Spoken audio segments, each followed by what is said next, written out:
Assalamualaikum warahmatullahi wabarakatuh. Halo anak-anak soleh dan anak-anak solehah, selamat datang di kelas online pembelajaran Al-Quran Hadis. Halo semua, apa kabar hari ini? Semoga kalian selalu sehat, selalu dalam lindungan Allah, dan selalu semangat dalam belajar ya. Pada kesempatan kali ini, Ibu akan menjelaskan materi tentang memahami surah Al-Alaq. Alangkah baiknya sebelum kita memulai pembelajaran, marilah sama-sama kita membaca doa belajar ya. Membaca doa dimulai. Bismillahirrahmanirrahim. Rabbi zidni ilma warzuqni fahma. Amin. Baik, selanjutnya kita akan membahas tentang mengenal surah Al-Alaq. Surah Al-Alaq merupakan wahyu pertama. Surah Al-Alaq diturunkan melalui perantara malaikat Jibril kepada Nabi Muhammad SAW pada tanggal 17 Ramadan tahun 40 kelahirannya atau bertepatan dengan tanggal 6 Agustus 610 Masehi.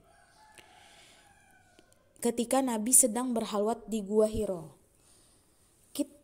Surah Al-Alaq terdiri dari 19 ayat. Namun, yang pertama kali diturunkan hanya surah Al-Alaq dari ayat 1 sampai 5. Surah Al-Alaq adalah surah yang ke-96. Surah Al-Alaq ini termasuk dalam golongan surah Makkiyah. Surah Makkiyah yaitu surah yang diturunkan di kota Mekah. Surah Al-Alaq diawali dengan lafaz Iqra yang artinya bacalah. Surah Al-Alaq memiliki nama lain, yaitu Al-Qalam yang artinya pena. Baik, selanjutnya kita akan membaca surah Al-Alaq bersama-sama ya. A'udzu billahi minasyaitonir rajim. Bismillahirrahmanirrahim. Iqra bismi rabbikal ladzi khalaq. Khalaqal insana min 'alaq. Iqra wa rabbukal akram. Alladzi 'allama bil qalam. 'Allamal insana ma lam ya'lam. Kalla innal insana layatgha ar-ra'ahu istagna. Inna ila rabbikar ruj'a. Ara'aital ladzi yanha 'abdan idza shalla.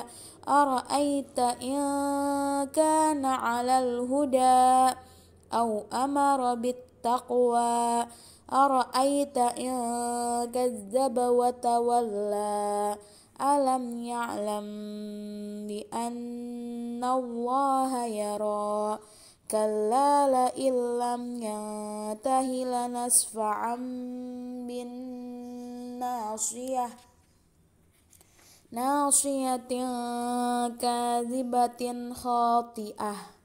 Falyad'u nadiyah. Sanad'u zabaniyah. Kalla la tuti'hu wasjud waqtarib. Shadaqallahul azim. Untuk terjemahannya bisa kalian lihat di slide ini ya. Baik, selanjutnya kita akan membahas isi kandungan surah Al-Alaq.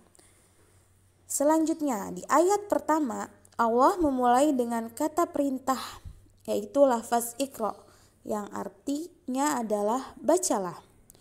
Ayat ini merupakan perintah Allah kepada manusia untuk membaca ayat-ayat qauliyah, yaitu ayat-ayat yang dapat menghasilkan ilmu-ilmu agama. Sedangkan ayat-ayat kauniyah itu yang dapat menghasilkan ilmu pengetahuan atau sains atau bisa disebut dengan alam semesta.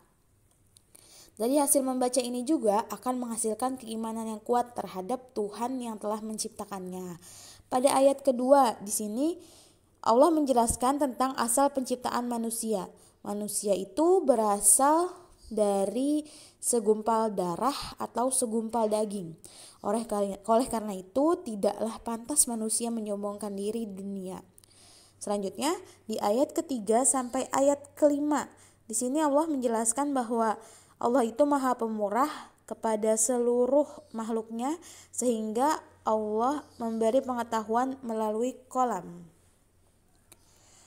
Jadi kolam atau pena adalah sarana untuk mengembangkan ilmu. Jadi disinilah terkandung pentingnya suatu ilmu.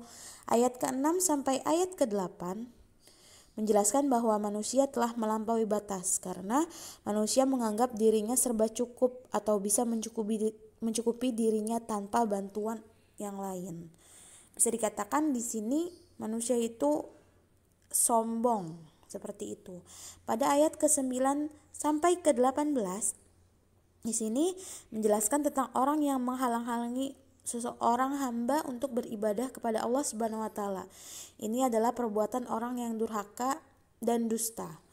Jadi kita tidak boleh menghalang-halangi seorang hamba yang sedang beribadah kepada Allah, tetapi kita harus mensupportnya atau mendukungnya agar selalu dekat kepada Allah Subhanahu wa taala. Dan pada ayat terakhir di sini dijelaskan bahwa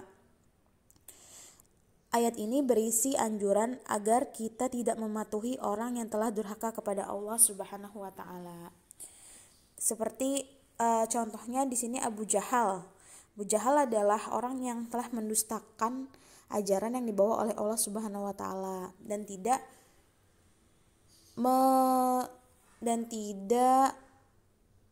mengira jika amal perbuatannya itu diketahui oleh Allah Subhanahu wa taala. Abu Jahal itu tidak mengetahui bahwa Allah adalah yang maha melihat dan maha mengetahui, sehingga dia selalu mendustakan ajaran yang dibawa oleh Rasulullah SAW. Baik, itu saja penjelasan yang dapat Ibu sampaikan. Jika ada pertanyaan bisa langsung ke WhatsApp Ibu Guru ya, dan jangan lupa kalian baca-baca lagi di buku paket kalian pada bab 1 mengenai surah Al-Alaq. Mungkin itu saja yang bisa Ibu sampaikan. Mohon maaf jika ada salah-salah kata. Sampai bertemu di pembelajaran Al-Quran hadis selanjutnya. Wassalamualaikum warahmatullahi wabarakatuh.